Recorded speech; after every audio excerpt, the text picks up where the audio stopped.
This time around, it's the new cast. It's set in the 80s, and they have to contend with the villainous Apocalypse. Have a look. Describe a specific set of powers, greater than any man could possess. The world's first mutant. And wherever this being was, he always had 4 principal followers, disciples, protectors he would imbue with powers. Like the 4 horsemen of the apocalypse. You got that one from the Bible. Or the Bible got it from him. Go. Rose Byrne busy these days. She is. You mentioned 9th installment. How much backstory does the average fan need going into this movie? Plenty. You need to see the last 2 X-Men movies for sure, or you're going to be lost with this one. And you see Oscar Isaac there as the bad guy in this one. Unfortunately, his great talents were underutilized in this as the villain became kind of cliche. But it's got that great mix of drama, emotion, a tiny bit of humor, spectacular action, and just excellent visual effects in this movie. I can't say that enough. And the acting, for the most part, except for Jennifer Lawrence, who appears to be really bored with these movies, was great. I mean, you've got scene-stealing Michael Fassbender, who puts everything into all of his roles. And Evan Peters, once again, steals the show as Quicksilver. He's got another memorable slow-mo sequence set to an iconic scene, so I really like what he's bringing to this franchise.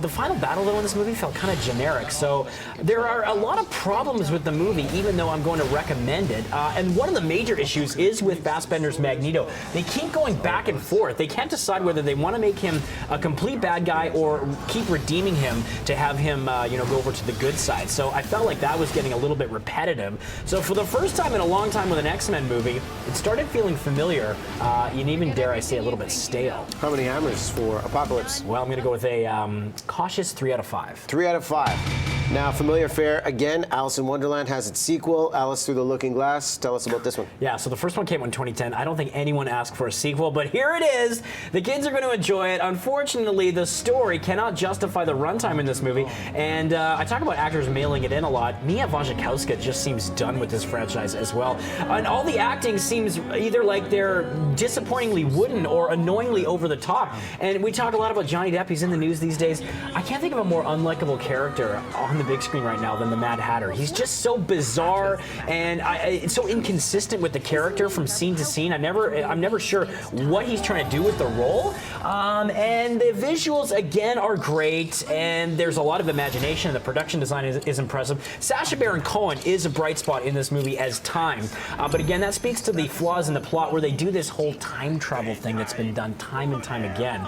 So it was a bit of a cliche device for me, and I felt like I was taking a tour through a dazzling sort of virtual world, but it felt so hollow and shallow to me. So I couldn't invest in the characters or any kind of dramatic arc, even though it was always gorgeous to look at. I think we know where this one's going, but how many hammers for the latest Alice in Wonderland piece? Very disappointed with this. I'm going to go 2 out of 5. 2 out of 5.